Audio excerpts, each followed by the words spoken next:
ada dua dominan, tergantung permintaan pelanggan ya. Ada yang lebih dominan ke pisangnya, ada juga yang dominan ke stroberinya. Kalau dominan pisang itu biasanya pisangnya 2, stroberinya 3. Dan kalau dominan stroberi biasanya stroberinya itu 4, pisangnya 1. Iya. Aku mau nanya, stok strawberry di sini tuh ada berapa ya Ibu? Biasanya ada 240. Kalau pisangnya? Biasanya 200 juga.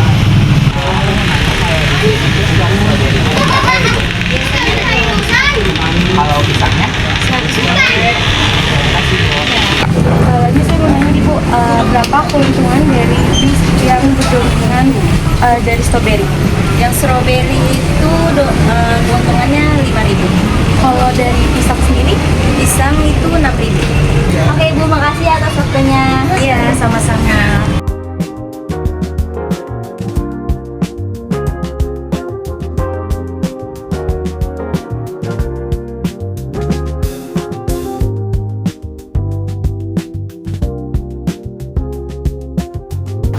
Halo semuanya. Jadi dari wawancara kemarin dapat kita buat soalnya sebagai berikut. Seorang penjual minuman sehat bernama Ibu Rani menjual 2 jenis jus, yaitu jus A dan jus B. Untuk menjaga kualitas produknya, setiap porsi jus dibuat dari buah segar dengan takaran tertentu. Untuk membuat 1 porsi jus A diperlukan 3 buah stroberi dan 2 buah pisang. Untuk membuat 1 porsi jus B diperlukan 4 buah stroberi dan 1 buah pisang.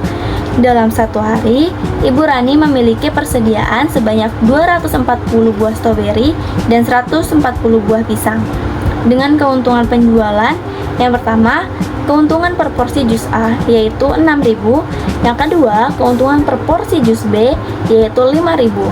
Ibu Rani ingin menentukan berapa porsi jus A dan jus B yang harus ia produksi agar dapat keuntungan maksimum, namun tetap sesuai dengan batas persediaan buah.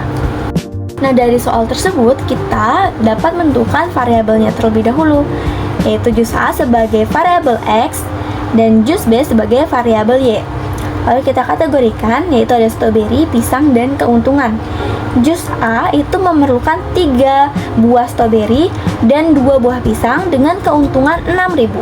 Sedangkan jus B memerlukan 4 buah stroberi dan 1 buah pisang dengan keuntungan 5.000. Dengan stok stroberi yaitu 240 dan stok pisang yaitu 140.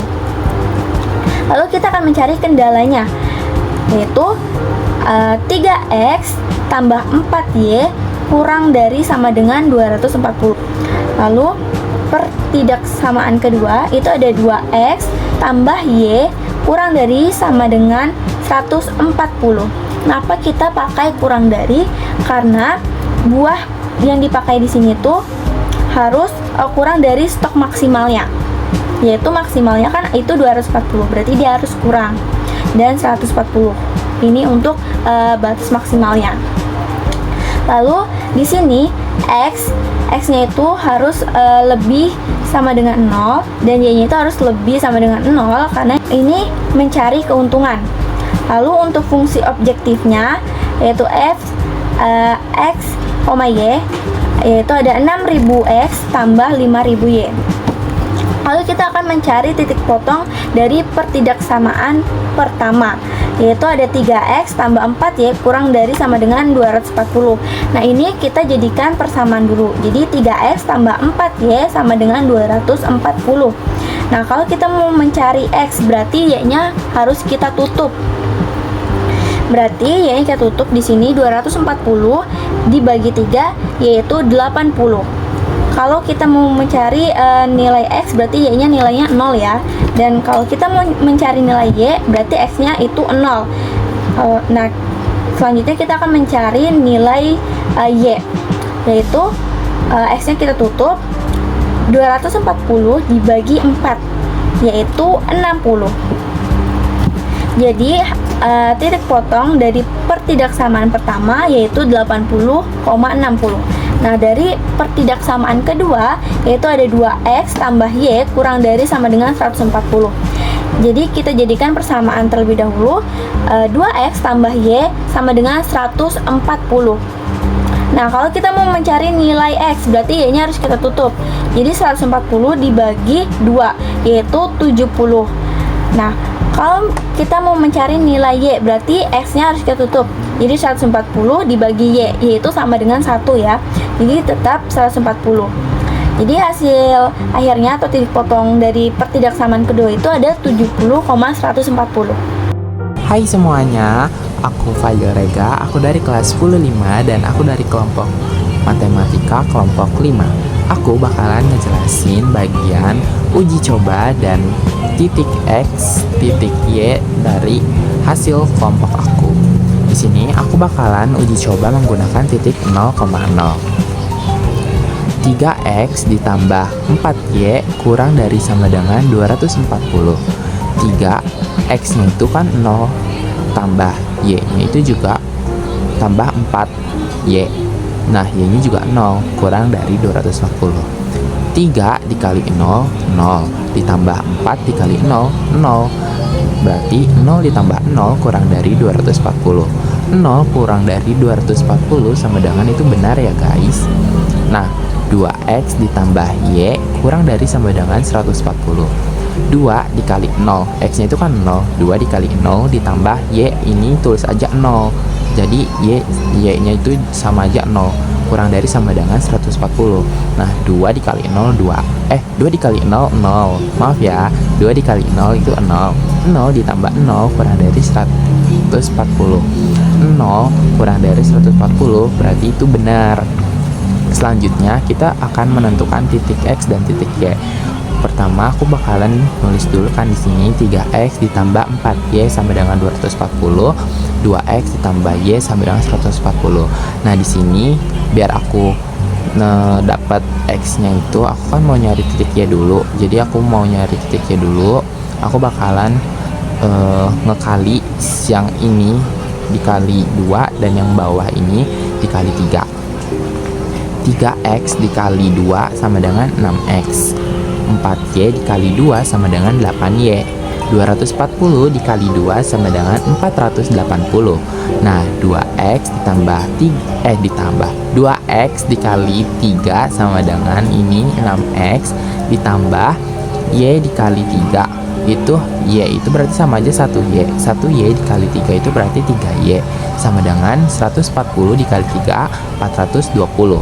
Nah, di sini kita langsung kurang aja. 6X dikurang 6X itu kan udah 0, nggak perlu ditulis ya, jadi langsung aja ini hilang. Nah, 8Y dikurang 3Y sama dengan itu 5Y. Nah, 480 dikurang 420 sama dengan 60. Berarti di sini 5Y sama dengan 60. Y sama dengan 60 dibagi 5.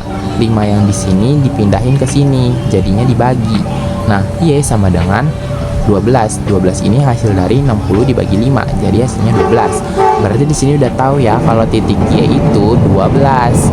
Selanjutnya kita nentuin titik X. 2X ditambah Y sama dengan 140.